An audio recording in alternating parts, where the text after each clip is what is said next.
Você sabe como preparar adolescentes e jovens para o mercado de trabalho? O que eles precisam saber? Como fazer as melhores escolhas nessa área?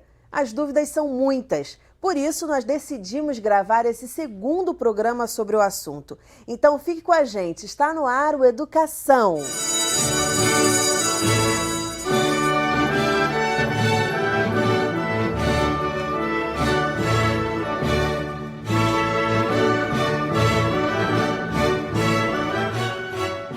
Os meus convidados são a coach de direcionamento profissional de carreira, Desirê Thompson, o professor Mário Santana, orientador educacional, e a psicóloga Débora Mascarenhas. Muito bem-vindos ao programa. Primeira pergunta é: o que de mais importante os jovens e os adolescentes precisam saber a respeito do mercado de trabalho?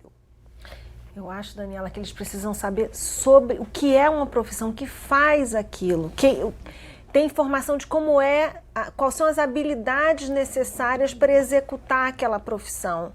Conhecer as etapas e os nichos de mercado, não é, Desirê? Os nichos de mercado, onde que eu vou trabalhar? Eu me vejo nesse lugar, eu tenho habilidade, eu tenho os valores necessários para estar nesse lugar, eu me sinto à vontade nesse lugar, porque, por exemplo, se é uma pessoa super expansiva, né, como é que você vai botar ela trabalhando com um computador numa sala fechada? Né? Porque às vezes eu vou fazer uma coisa que me interessa, mas a forma com que eu vou aplicar aquilo, eu não consigo fazer aquilo.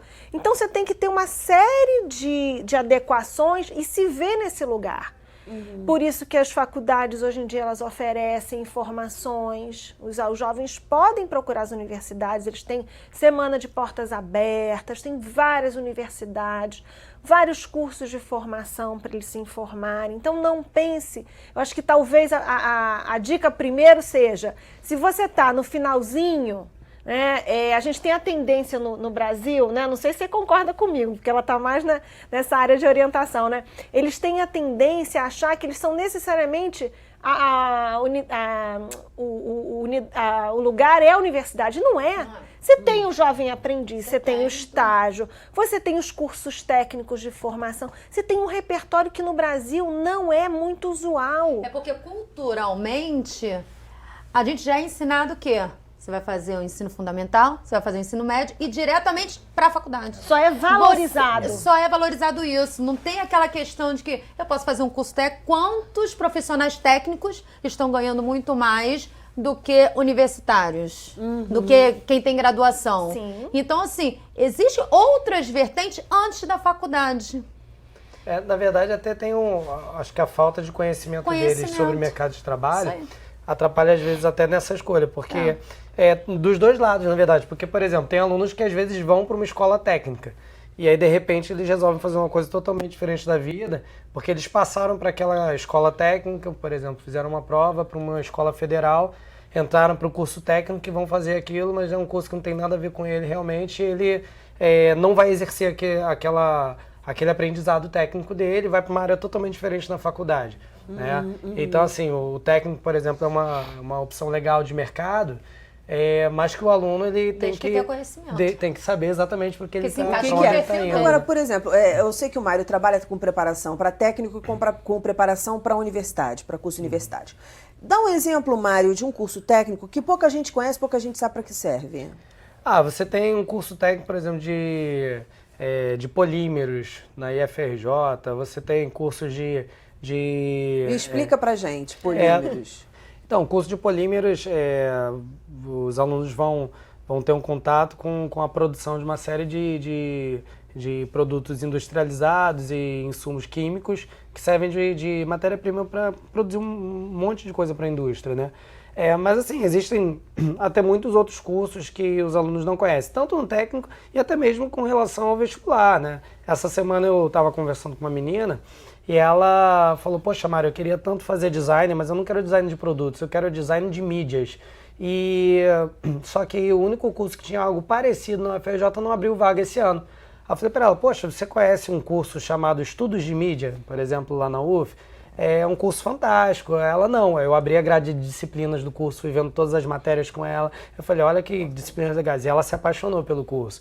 Aí eu falei, então é uma possibilidade, você precisa pegar essa listagem de cursos e entender realmente o que existe adequado a você, né? Para saber a aplicabilidade disso no mercado de trabalho. Poxa, mas eu vou trabalhar onde? Eu vou fazer efetivamente o quê? Geralmente tem os Qual é a objetivos. dica para vocês para descobrir isso? Buscando profissionais da área, ou pelo menos de área similar, porque o que acontece é o seguinte, essas Mas onde novas buscar esses profissionais? essas novas profissões nem sempre tem ainda aquele profissional já formado, preparado na área. Então você vai ter que buscar similaridades, mas é importante, por exemplo, eu já tive casos de jovens que a indicação é procure profissionais dentro dessa área para pesquisar o quê? Para coletar o quê?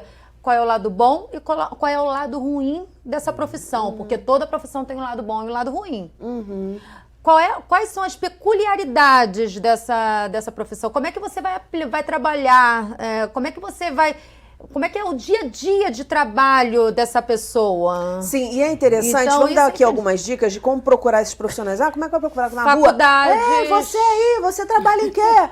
Não é bem assim, né? Você pode começar pela faculdade, você pode começar pela empresa. Bom, essa empresa trabalha com isso, com esse serviço, com esse produto, então deve ter um departamento em que esse profissional vai atuar. A esse tipo de ação.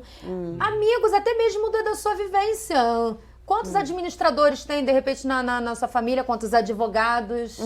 Porque a questão é, saber o teórico é muito fácil. Até ele falar uma coisa importante, grade de disciplina. É importante você saber quais são as disciplinas que você vai ter naquela faculdade. As ementas, que explicam exatamente o que são as Exatamente, disciplinas. porque o que acontece? A maioria das pessoas, dos jovens e até adultos mesmo, fazem pesquisas superficiais no pai Google. E aí o que acontece? Chega lá na hora, se esbarram com situações, com disciplinas que não tem nada a ver com você, que você não gosta. Ou seja, vamos entrar nos sites das instituições, não é isso? Vamos conversar com as pessoas que a gente conhece, que talvez conheçam outras e outras pessoas. Tem até uma teoria. Os professores podem indicar. Os alunos, na verdade, eles não procuram muito, que eles têm aquele medo de, mas será que vai querer me atender? Poxa, mas é um profissional muito requisitado no mercado e ele vai ter que ceder o tempo dele para falar comigo. Mas o que eu mais vejo, assim, as pessoas gostam de falar daquilo que trabalham. Até porque elas não têm oportunidade de falar isso para as pessoas. Né? Ninguém fica perguntando do trabalho dela toda hora. Então, e se ela é apaixonada pelo que faz, ela gosta de falar daquilo. Então, assim, eu, por exemplo, com os meus alunos, eu já tenho a listagem de ex-alunos. Olha, você vai procurar esse ex-aluno e vai conversar com ele, porque ele está dentro da faculdade, esse outro já está se formando, esse outro já está no mercado. Muito bacana. Então, a gente já tem uma rede de colaboração para que eles procurem, a gente indica. E até incentivo. Poxa, eu adoro o pesquisador tal, mas ele é um cara que tá fora do país o tempo todo, manda um e-mail. Já houve casos de, assim, pesquisadores que eu sou fã, né? E um aluno falou, Mário, eu adoro ele também, eu vejo tudo que tem sobre ele na internet. Mandei um e-mail para ele, ele respondeu. Lá dos Estados Unidos, mas ele respondeu. Cara, que legal, Eles né? respondem. Hoje a gente tem Eu Skype. achei, você falou, agora eu lembrei da Anísio, do filme da Anísio da Silveira que eu vi, né? E ela mandou uma carta pro Jung e o Jung respondeu e ela, meu Deus, o Jung respondeu! Fantástico. Gente, dicas para também procura de estágio. Olha, na minha área acadêmica, assim, né, eu fiz biologia e tudo, existe uma prática bem comum, bater na porta do laboratório e pedir. Pedir vaga. Em outras áreas, eu sei que em empresas você tem programas de estágio, e aí você às vezes tem que se cadastrar, vai ter que passar por uma seleção. Né? Tem o Moody's, Fundação Moody's, tem o Espro, tem Senai, que trabalha com jovens aprendizes, Senac. Então, essas informações, você pode buscar se cadastrar e participar de um processo seletivo do Senai. O Senac do Senai, processo seletivo para aquela empresa no qual você se candidatou. O Senac tem muitas vagas gratuitas. Eles têm programas, inclusive, de inclusão ainda no período escolar. Isso. Né? Eles têm uma turma, eu estava no Senac na semana passada, eles têm uma turma de jovens que estão no Fundamental 2 fazendo complementar lá, para começar a conhecer o mercado de trabalho, o que é postura de emprego, empresa, né? O que é postura de comportamento de você estar trabalhando, o que não é, o que você deve aprender, quais são as suas habilidades, para começar a levantar esse repertório, para ir amadurecendo esses meninos. Senac da onde, Débora? Especialmente de Botafogo, aqui do Rio de Janeiro. Mas é um programa que acontece em todas as unidades do Senac do estado do Rio. Como é que é o nome do programa? A pessoa que quer procurar, não, já quero começar a ver isso. PSG, eu não me lembro exatamente do nome, mas entrando no site do Senac, eu sei que é /PSG. PSG. Vou te dar uma experiência pessoal, né? Eu estudei no Pedro II de São Cristóvão, desde o meu, agora 6º ano, né? Antiga 5ª série. E quando eu cheguei no ensino médio, eles têm um programa chamado PROVOC, não do Pedro II, mas da Fiocruz, que é um programa de vocação científica. E eu fui aluno do PROVOC e fiz estágio ao longo dos meus 3 anos de ensino médio dentro de um laboratório da Fiocruz, fazendo produção científica. Cheguei a publicar em revista especializada ainda, antes de estar formado no ensino médio, ir para congresso, apresentar trabalho e tudo. Então, assim, eu tive um aprendizado prático sobre o que é fazer pesquisa, mesmo antes de entrar para a universidade. Então, algumas escolas têm esses programas, né? E o ideal, assim, é que até que busquem se vincular a programas de estágio. O Pedro II tinha, por exemplo, convênio com a Fiocruz, convênio com o Museu Nacional, se não me engano, com o Museu de Astronomia, o MAST. Então, existem instituições que aceitam estagiários e as escolas podem procurar essas instituições também para fazer esse vínculo, que para o aluno vai ser um ganho. Quer dizer, de repente, você como aluno, ou você como pai de aluno, pode instigar a tua escola, ou a escola do seu filho, a buscar essas parcerias, não é isso? E tem a questão dos olheiros também, dentro das universidades. Empresas que vão às universidades buscar os melhores alunos. Tem isso? Tem isso. Então, quer dizer, uma coisa que eu sempre oriento: participem dos programas dentro da faculdade ou dentro da sua escola técnica, participe das feiras. Quem não é visto não é lembrado. Então, seja visto de uma forma positiva. Provavelmente, existe a possibilidade de alguém estar ali, você está no momento certo, na hora certa, alguém está ali te convidar para participar de um processo seletivo ou até para estagiar na empresa diretamente. E o que vocês estão dizendo para mim é o seguinte: seja proativo em tudo na sua vida. E para isso tem que saber escolher bem. A gente já falou disso no outro programa, vamos falar disso um pouquinho mais, porque agora a gente tem um professor aqui que lida, que está com os alunos exatamente na hora em que eles estão tomando essas decisões. A gente vai para um breve intervalo e volta já já. Não desgruda.